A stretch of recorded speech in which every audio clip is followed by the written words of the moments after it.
O Viagens pela Amazônia segue a itinerância com a equipe do projeto Cine Amazônia, levando circo, cinema e muita diversão para comunidades ribeirinhas na fronteira do Brasil com a Bolívia.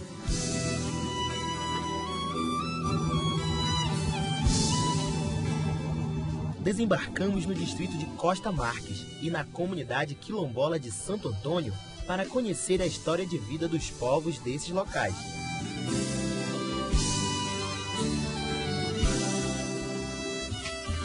O distrito de Costa Marques é um dos maiores da fronteira do Brasil com a Bolívia. Possui uma população de aproximadamente 20 mil habitantes e fica localizado a 710 quilômetros de distância de Porto Velho, capital do estado de Rondônia. O senhor Bernardo é um dos moradores mais antigos do local e se destaca pela luta e amor que tem pela natureza. E cheguei aqui nos anos 80. Vindo do Pará, eu sou paraense, né? Então Costa Marques, quando eu cheguei, ainda não era nem cidade, era lindo esse lugar aqui, parceiro. Era lindo, eu chamo parceiro as pessoas, é um hábito meu, né? Era lindo, era uma floresta meia rala, com umas pedreiras, com cachoeira, é muito bonito Costa Marques. E uma atividade menos agressiva, não tinha ainda aquele desmatamento, era no termo de território, não tinha desmatamento, era muito bom viver aqui, viu? Eu tenho 5 diplomas, viu? Eu sou autodidata, mas eu consegui me formar em eletrônica, planificação e outras coisas mais, sabe? Mesmo com formação suficiente para tentar a vida na cidade grande, seu Bernardo decidiu permanecer em Costa Marques, próximo às árvores, aos animais e a tudo aquilo de mais lindo que a Amazônia oferece. Eu achei por bem ficar aqui para fazer meu trabalho. Aí parei aqui, comprei esse pedaço de terra, que é do perímetro urbano, montei os viveiros, né, que aqui não tinha nada, era só chão. E comecei fazendo muda, até hoje continuo fazendo. Eu queria fazer 1 milhão de muda por ano, né, até quando eu aguentasse. Nessa brincadeira foram 40 milhões, tinha ano que era 2 milhões. Mas como não houve aquele apoio do governo para salvar essas plantas, virou pastagem onde nós plantamos, né? Mas estima-se que tem 4 milhões de árvores vivas das plantas que foram plantadas daqui, né? No caso, as mais melhores, que é o nobre, o cedro, a cadeira mais nobre, né, que nós plantamos. Tem que plantar árvore, o cara corta, você manda ele plantar outra, obriga, cria lei, vai lá, briga por lei no Congresso, que obriga o cara a plantar outra. Aonde você tira uma árvore que não planta outra, não tem jeito. Não adianta você criar mentalidade num povo que nunca vai ter mentalidade. Você derrubou? Então vá plantar. Então obriga ele a plantar. Eu optei por esse lado, não deu muito certo, porque uma durinha só faz pouco verão, né? Mas eu fiz minha parte, eu tenho 4 milhões de árvores vivas, só fora daqui das minhas aqui, né? Além de lutar pela natureza, ele reaproveita recursos naturais como madeiras, folhas e cipó para a confecção de artesanatos. O artesanato eu aproveito o material que vai queimar, né? Porque a serraria aqui, apesar da legislação não permitir, todas elas queimam em céu aberto. Todo aquele casqueiro, eles tiram o filé da madeira, né? Tiravam, porque a madeira acabou, né? Tira o filé, jogam aquelas bandonas, né, no fogo, né? Então eu aproveito pedaço de madeira, você viu a mesa toda feita de pedaço. Basta uma lá de pedaço, olha a outra lá, toda de pedacinho, para montar. E o outro material é galho seco, tá vendo aquela aroeira seca ali, ó? E aqui é material plantado, que é do buriti e outro. Eu plantei 50 tipos de cipó. Bambu, eu tenho 18 tipos de bambu plantado. E o buriti e outras palhas que saem para o artesanato, né? O talento e engenhosidade foram fundamentais para a sua melhoria de vida. A construção de um aparelho artesanal de ginástica o ajudou a recuperar a saúde. Eu trabalhava no mercado, lá numa grande oficina que tinha, e a porta de ferro, a porta de aço, né, muito pesada, ela tinha quebrado a mola, e eu tinha que esperar o dono chegar. E tinha dia que não dava, eu pegava e sozinho, aí instalou a coluna. Chegando aqui, fiz esse buraco ali, botei uma corda para mim andar, que não dava, nem andava. Exercício na água. Eu digo, mas tem que fazer um no seco, quando está frio não aguenta água. Aí fiz aquele dali. Eu usei madeira e parafuso. Essa madeira de cabo de enxada e cabo de vassoura. Aí eu fazia, é bom para andar, você anda que é uma beleza. E aí você vai. Inclusive tem uma receita que eu vou te dar, muito boa, sabe? Essa daí infalível. Você pega de manhã, você acorda, levanta de lá, enquanto a mulher faz o café, ou você mesmo está fazendo o café, você dá uma andada 30 minutos, toma banho, troca sua roupa, toma seu café e vai trabalhar. Essa é a receita que não falha, viu? O amor que sente pela natureza fez com que ele construísse uma espécie de refúgio no meio da selva. Um lugar que transmite paz e nos coloca em harmonia com o que a Amazônia tem de melhor. Você vem para cá para descansar. Se você quisesse ir para a cidade grande ver gente, você ia para a Bahia, para o Rio de Janeiro, né? Não, você quer vir um lugarzinho maneiro, mas que seja de bom gosto, que não se canse, né? Aí você faz tudo direitinho, é limpinho, não é para ter nada de errado. Você chega, acampa aí, aqui é seguro, graças a Deus, nunca houve violência. Aí você pega, as jovens vão para a tirolesa, vão andar, e os mais vão para a piscina, e depois à noite vão faxear, ver a noite na trilha, ver bichinho, né? Nós não temos animal de grande porte, mas temos de pequeno porte, né? Nós temos jacaré, nós temos cobras grandes, bonitas, nós temos de veado para baixo, viu? Tem tudo, paca, cutia, cobrinha, cobras. Tem de tudo um pouco. E aves. Aqui eu acho que eles passam, veem isso aqui e querem descansar, né? Rapaz, todo dia tem passarinho diferente aqui. E aí você anda sem fazer barulho, você chega assim pertinho dos bichos, né?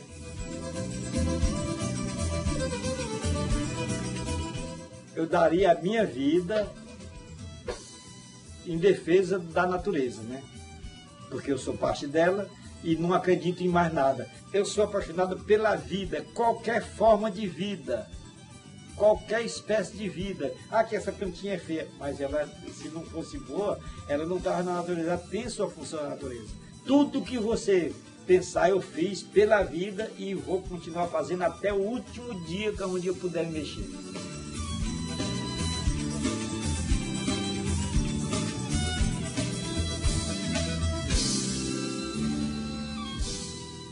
Seguimos viagem contemplando as belezas do Vale do Guaporé. E o nosso próximo destino é a pequena comunidade quilombola de Santo Antônio.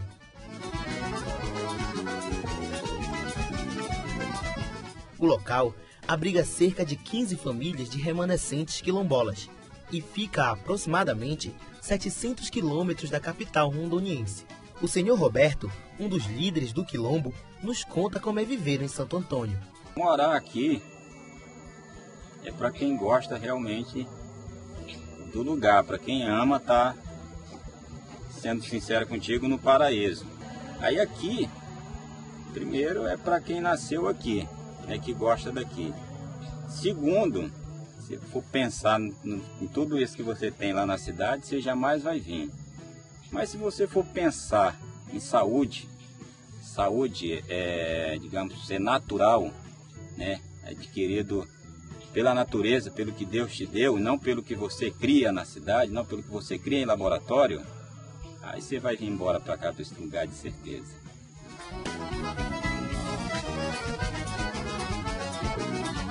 A rotina da comunidade é o levantar, né?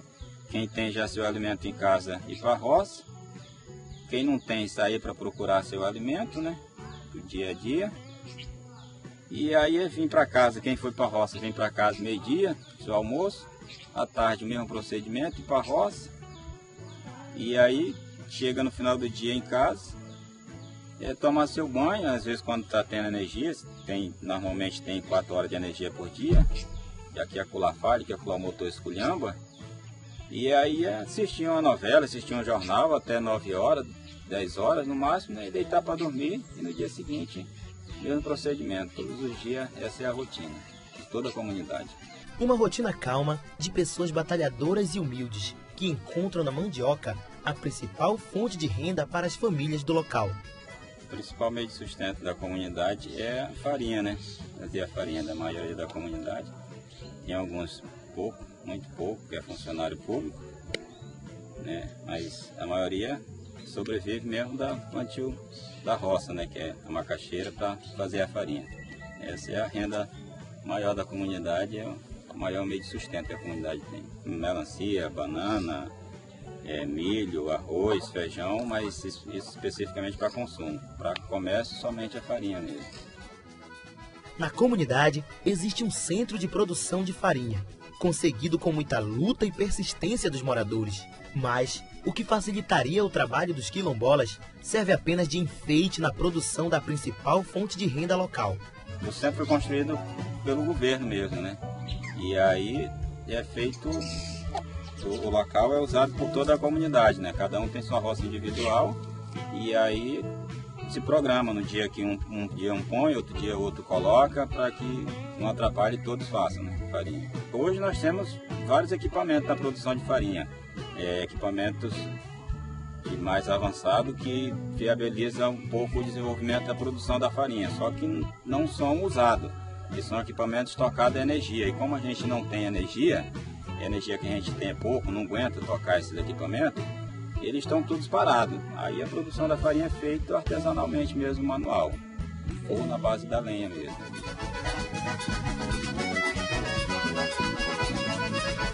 É meio difícil a produção da farinha, né? A gente começa na limpeza do terreno, né, para plantar a mandioca, que é braçal mesmo, e o cultivo dela, entre 1 ano e 1 ano e meio, a mandioca fica boa para fazer farinha, e você arranca ela, braçalmente mesmo, põe na água, ela fica 3 dias de molho, aí você tira ela da água, imprensa ela fica uma noite na prensa para secar, e no dia seguinte a gente tira a massa, peneira ela e torra a farinha no forno a lenha. Mesmo com todas as dificuldades, a fé é uma das principais características do povo de Santo Antônio. Festejos em honra ao santo que dá nome ao local e também ao Divino Espírito Santo são ocasiões que mobilizam a comunidade. Aqui a comunidade toda é católica, né? Festejo tem o Santo Antônio, né? Mas festejo mais frequente, que é 13 de junho, que começa no dia 12, vai até no dia 13, né? Onde tem uma festa, tem a procissão com o santo na comunidade, tem a missa, né, no dia 13. Aí tem um sorteio da festa seguinte, quem vai ser o juiz, a juíza. Aí a comunidade se organiza, convida as comunidades vizinhas, aí vem, a gente faz uma brincadeira, faz a procissão. E Santo Antônio e depois São João, mais festejado aqui, que é no dia 24 também de junho, que é no mesmo procedimento, né? A comunidade se organiza, convida os vizinhos e faz a procissão, faz a festa. Esses são os festejos mais frequentes que a gente tem. E a festa do Divino Espírito Santo, né? Que passa uma vez por ano, que não é com festa, aqui, quando passa aqui não é com festa, a festa é mais no dia da festa mesmo, né? No último local. E a gente se organiza também da mesma forma, esperando eles que passam, ficam aqui uma noite, ficam um dia, e aí continuam a viagem no dia seguinte. A comunidade possui um cartão postal que dá boas-vindas a todos que chegam ali. É a Castanheira de Santo Antônio, uma gigantesca árvore que faz parte da vida e história dos quilombolas. Então, essa castanheira tem muita história para contar. Primeiro, desde quando surgiu essa comunidade, que essas raízes dela é banco, para as pessoas sentar, bater papo, quando tem um festejo. Aí, infelizmente, por um temporal, questão da natureza, né? E, infelizmente porque ela morreu, mas não necessariamente infelizmente porque é coisa da natureza. A natureza pôs ela aí para ser um dos cartões postais dessa comunidade e retirou porque ela sabia que era a hora que tinha de retirar ela, né? E deu um temporal e um raio atingiu ela e matou ela. E aí ficou nessa situação que ela tá, sabe? Seca, né? Caindo os pedaços. Mas antes disso ela era uma ave com vida, né? Com bastante folha, com bastante flor. Quando ela ficava florada era muito bonita. E Ela tem uma história engraçada, porque toda castanheira nessa situação, nesse tamanho, ela produz bastante. E a fruta da castanheira, que a gente chama de ouriço, ela quando cai de lá, ela vem com um efeito grande. Se ela bater na cabeça de alguém, ela mata. Principalmente se for de uma criança, mata e mata mesmo. E ela, toda a vida, ela foi uma árvore bonita, com flor, florava bastante, com bastante folha, e ela não produzia fruta, né? E assim, não se sabe necessariamente se era para proteger a comunidade, alguma criança, porque aqui era local de as crianças brincar, e se ela desse fruta e caísse na cabeça de alguém, ia acontecer um acidente bem grave. Ela tinha toda a vitalidade de uma planta qualquer, de uma outra planta normal, de qualquer outra castanheira, mas ela não produzia fruta.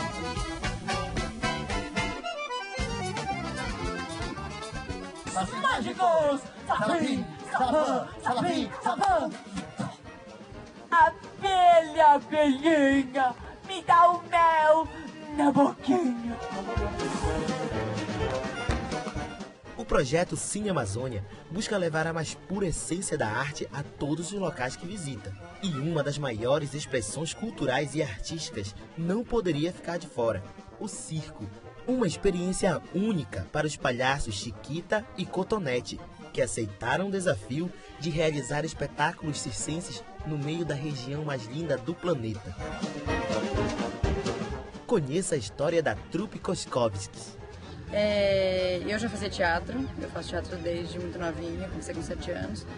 E no meio desse percurso do teatro tem o elemento circo, né? E a gente tinha muita vontade de trabalhar com circo e pesquisar essa linguagem. Eu tinha um diretor teatral que era muito fascinado pelo circo e sempre quis montar alguma coisa tradicional. E no meio desse caminho ele faleceu e a gente não trabalhou com ele.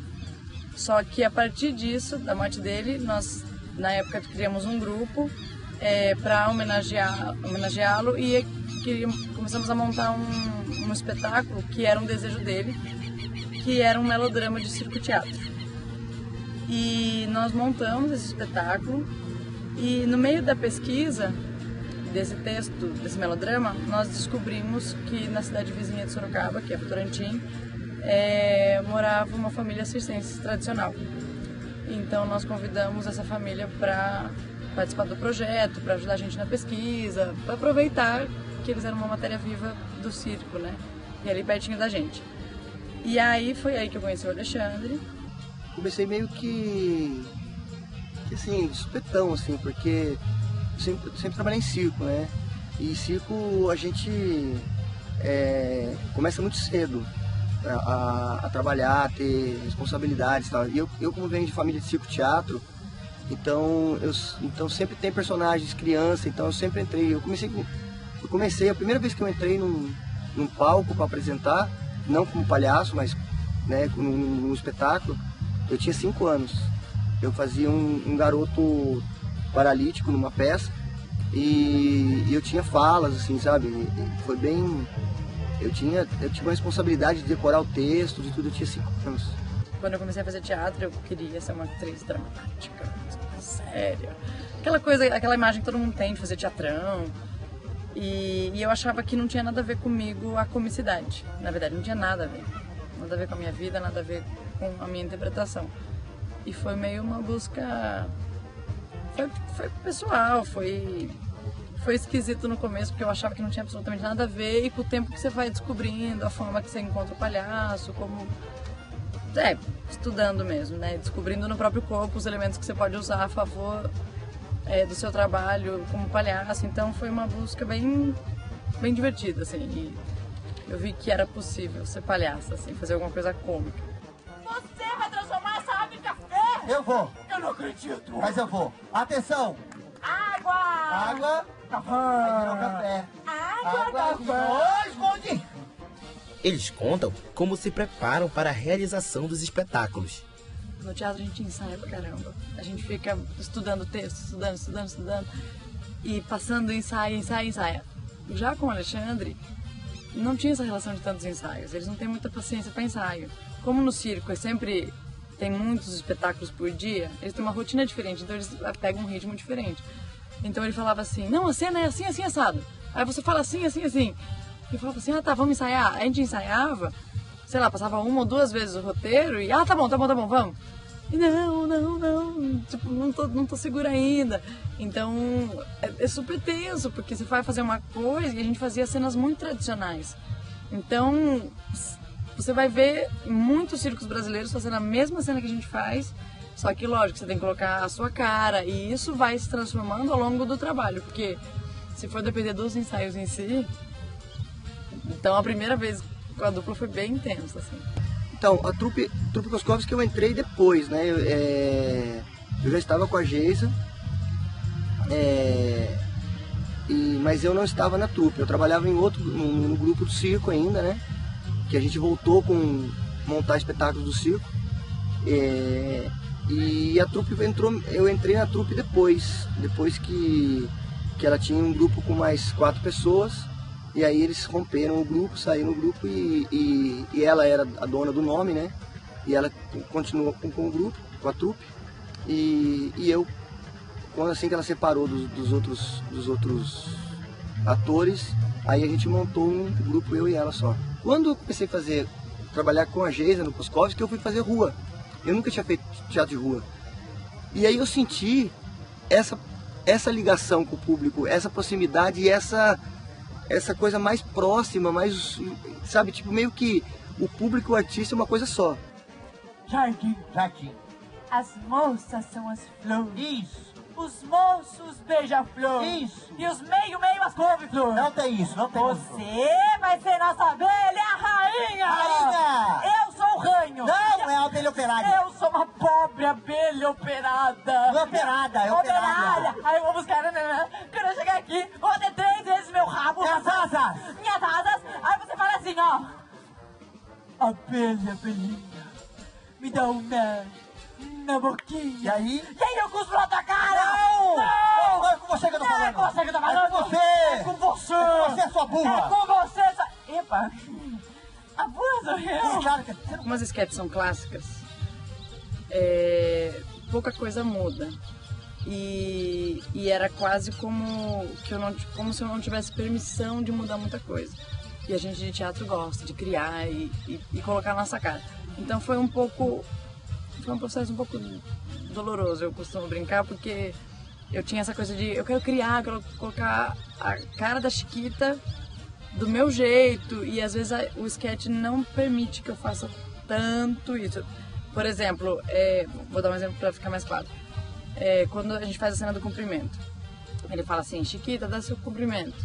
De entrada, meu comprimento é 1,72 m. Se eu queria, geralmente o embate era esse, eu queria criar, eu falava assim, gente, estou aqui e o meu comprimento é 1 metro. Não rola. Algumas pontuações, a fala tem que ser muito precisa. E aí ele pegava muito no meu pé e falava assim, não, você tem que falar assim, e como falar assim... Vai pra trás. Cuidado. As cenas que a gente faz, esse espetáculo, o Olha o Palhaço no Meio da Rua, ele tem a principal característica de resgatar esquetes e entradas que a gente chamava no circo, né? Bem antigas, assim, sabe? Que meu bisavô fazia, sabe? Então a gente começa com uma cena que é um musical, que é um palhaço querendo tocar e o outro sempre atrapalhando, sabe? E aí a gente tem várias cenas que seriam cenas no circo de pequenas cenas entre números. E a gente juntou tudo isso, amarrou e fez o espetáculo, né? Com todas essas cenas. Mas na verdade, a essência do espetáculo são 2 artistas querendo mostrar o que sabe fazer. Não importa como. A ideia, o ponto principal desse espetáculo é eu quero estar em cena. Não importa o que eu vou fazer, se vai dar errado ou não, eu quero estar em cena. Abelhinha, me dá um mel na boquinha.